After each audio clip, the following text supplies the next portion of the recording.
ayat yang memberikan batasan, ya, karena pada masa itu, pada masa jahiliyah, orang Arab itu menikah secara bebas saja, 10, 11, 12 dan seterusnya.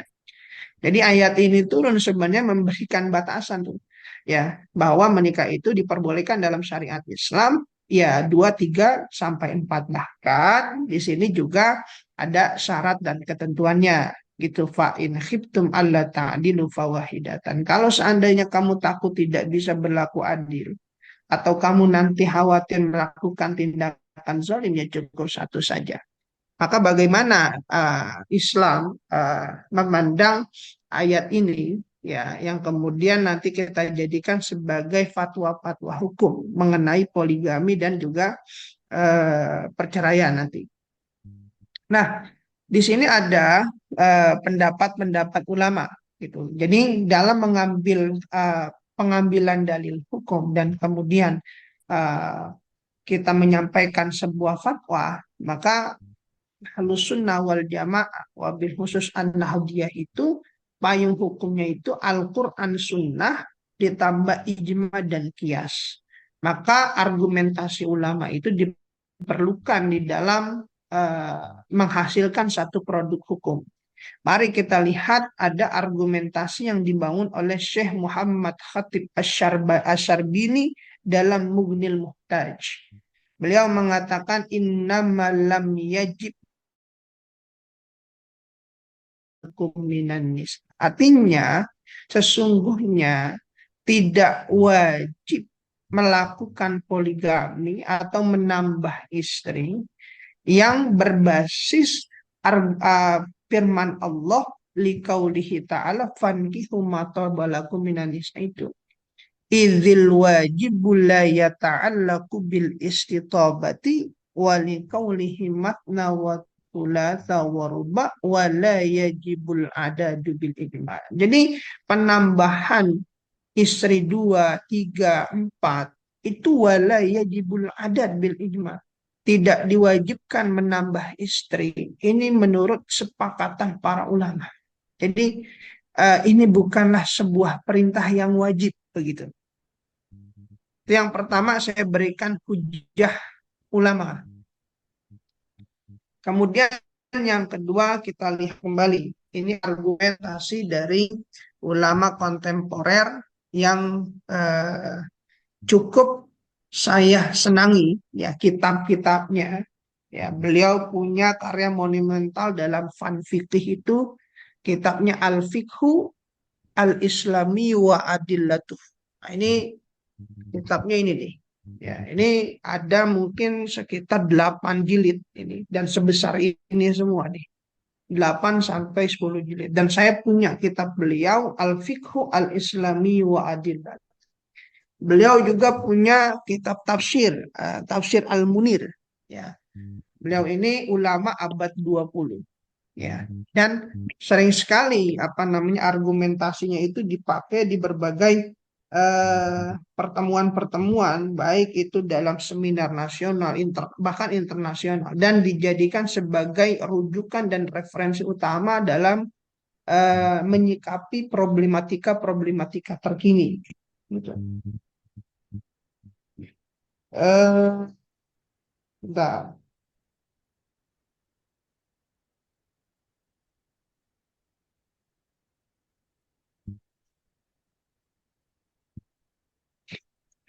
Kemudian ini argumentasi beliau, ya, ini bisa saudara catat, ya, sehingga nanti kalian tidak bingung lagi ketika saya memberikan satu pertanyaan bagaimana ulama memberikan argumentasinya tentang poligami. Maka kata Syekh Wabah ini praktik ini artinya Zuhaili berpendapat, beliau juga seorang profesor, ya, Profesor Dr. Wahbah Az-Zuhaili. Ya. Jadi poligami bukan bangunan ideal rumah tangga muslim. Ya. Jadi sebenarnya begitu. Itu menurut ulama kontemporer itu. Jadi poligami itu bukanlah bangunan ideal rumah tangga muslim. Bangunan ideal rumah tangga muslim itu adalah monogami, ya, satu suami satu istri. Ya, bagaimanapun ya itu yang paling ideal. Menurutnya poligami adalah sebuah pengecualian dalam praktek rumah tangga. Praktek ini dapat dijalankan karena sebab-sebab umum dan sebab-sebab khusus. Ya, walhasil hanya kondisi darurat yang membolehkan seorang itu menempuh jalur poligami. Maka kata Syekh Wahbah Az-Zuhaili begini, Innan nizama wahdatiz zaujah.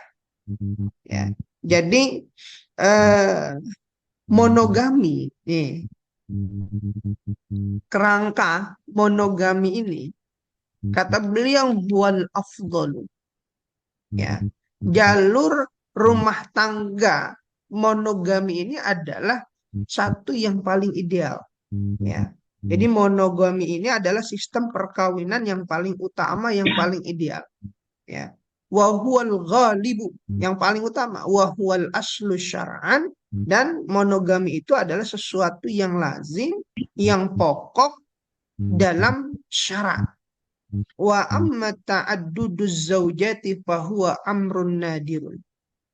Adapun poligami, ya poligami itu bahasa Arabnya ta'adduduz zaujat. Itu ya. Kalau monogami bahasa Arabnya adalah wahdatuz zaujah. Ya, wahdatuz zaujah itu bahasa hari ini adalah monogami, dan ta'adduduz zaujat itu adalah poligami. Jadi poligami ini adalah amrun nadirun, satu perkara yang sangat tidak lazim. Ya. Dan istafnai wa khilaful asri, satu perkara yang sebuah pengecualian, dan wa khilaful asli. Ya. Wa khilaful asli itu artinya eh, apa? Menyalahi asal pokok syarat. Ya. Asal pokok syarat itu kan sistem perkawinan harusnya monogami. Jadi poligami itu adalah sebuah sistem perkawinan yang menyalahi asal atau pokok sebuah sistem perkawinan. Kemudian la yalja'u ilaihi illa indal hajati. Nah, dia bisa menjadi apa? Model poligami ini tidak bisa dijadikan tempat perlindungan, ya, atau dijadikan sebuah solusi, kecuali illa indal hajatil malhati, milhati, kecuali ada kebutuhan yang sangat mendesak, itu sebuah kebutuhan yang sangat mendesak, tapi tidak dijadikan sebagai solusi utama, gitu. Bahkan uh, lam tuwajibhu asyari'atu ala ahadi. Ya, bahkan syariat tidak mewajibkan atau tidak menganjurkan siapapun untuk melakukan poligami. Bal walam targhib fihi. Ya. Syariat Islam hanya membolehkan praktek poligami itu, ya, dengan sebab-sebab umum dan khusus. Gitu. Wa innama apa li asbabin amatin wa khasatin. Jadi bolehnya poligami itu karena ada sebab-sebab khusus ataupun sebab-sebab umum. Ini pemahaman berkaitan dengan sistem perkawinan. Ini bisa saudara jadikan sebagai landasan dan argumentasi ulama, ya. Ini ulama kontemporer, ya. Ini sekali lagi saya katakan bahwa poligami itu